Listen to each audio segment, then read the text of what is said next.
ദിവസങ്ങൾ മാത്രം ബാക്കി നിൽക്കെ ട്രെയിനിൽ ഇതര സംസ്ഥാന തൊഴിലാളികളുടെ അപകടയാത്ര. ട്രെയിനിൽ തൂങ്ങിയും മറ്റും ജീവൻ പണയം വെച്ചാണ് ബംഗാളിലേക്ക് ഇവർ പോകുന്നത്. ഏറ്റവും കൂടുതൽ ഇതര സംസ്ഥാന തൊഴിലാളികൾ യാത്ര ചെയ്യുന്ന ആലുവ സ്റ്റേഷനിലാണ് ഈ അപകട കാഴ്ച.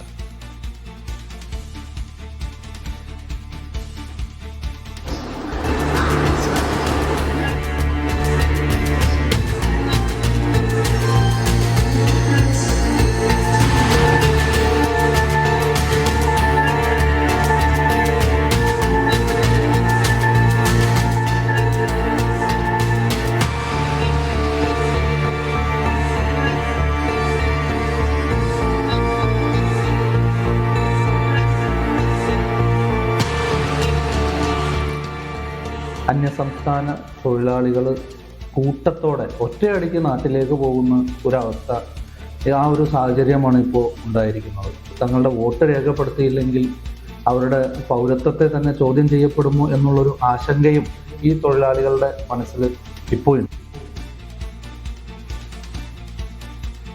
മുഹമ്മദ് സാലി വിവരങ്ങളുമായി ചേരുന്നു. സാലി, ഇതാരാണ് സംസാരിക്കുന്നത്? ഈ വോട്ട് ചെയ്യാൻ വേണ്ടിയാണ് ഇവരൊക്കെ പോകുന്നത്? അജിൻസ്, വോട്ട് ചെയ്യാൻ വേണ്ടിയിട്ടാണ് ഇവർ ബംഗാളിലേക്ക് തിരിക്കുന്നത്. ഈ നിലവിലുള്ള ചില നിയമപ്രശ്നങ്ങൾ അവരെ വലിയ തോതിൽ ബാധിക്കുമെന്ന ആശങ്കയിലാണ് അവരുള്ളത്.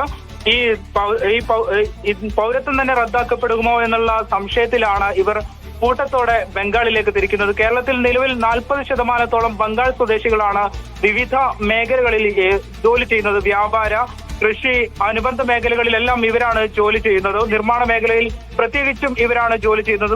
കൂടാതെ അസം സ്വദേശികളും നിരവധിയായി ജോലി ചെയ്യുന്നു. ഇവർ ചേർന്നാൽ കേരളത്തിലെ അന്യസംസ്ഥാന തൊഴിലാളികളിലെ ബഹുഭൂരിപക്ഷമായി ഈ രണ്ട് സംസ്ഥാനങ്ങളിലെയും തൊഴിലാളികൾ നാടുവിടുന്നതോടുകൂടി ഇവിടുത്തെ ഈ നിർമ്മാണ മേഖലയും സ്തംഭിക്കുകയാണ്. ഇതോടൊപ്പം മനസ്സിലാക്കേണ്ടത്, പ്രാഥമികമായ പൗരധർമ്മം നിർവഹിക്കാൻ വേണ്ടിയാണ് ഇവർ ബംഗാളിലേക്ക് യാത്ര തിരിക്കുന്നത്.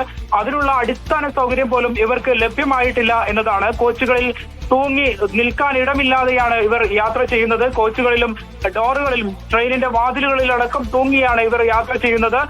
ഇവരിൽ ചിലർക്ക് ഇന്നലെ രാത്രി സ്റ്റേഷനുകളിൽ നിന്നുള്ള കാഴ്ച, ഇവരിൽ പലരും ഈ ട്രെയിൻ കിട്ടാതെ, ട്രെയിനിൽ കയറാനാകാതെ താമസ സ്ഥലങ്ങളിലേക്ക് മടങ്ങിയെത്തുന്ന കാഴ്ചയാണ് കണ്ടത്. ഇങ്ങനെ ഇന്ത്യയിലെ അടിസ്ഥാന പൗരധർമ്മമായ വോട്ടെടുപ്പിന് പോലും ഇവർക്ക് നാട്ടിലേക്ക് എത്താൻ സാധിക്കാത്ത സ്ഥിതിയാണുള്ളത്.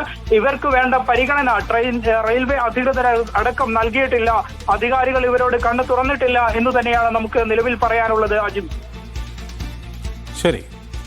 ബംഗാളിലേക്ക് വോട്ട് ചെയ്യാൻ വേണ്ടി ഇതര സംസ്ഥാന തൊഴിലാളികളുടെ അപകടയാത്ര, ഇതിന്റെ ദൃശ്യങ്ങളാണ് മീഡിയ ഇപ്പോൾ പുറത്തുവിട്ടത്.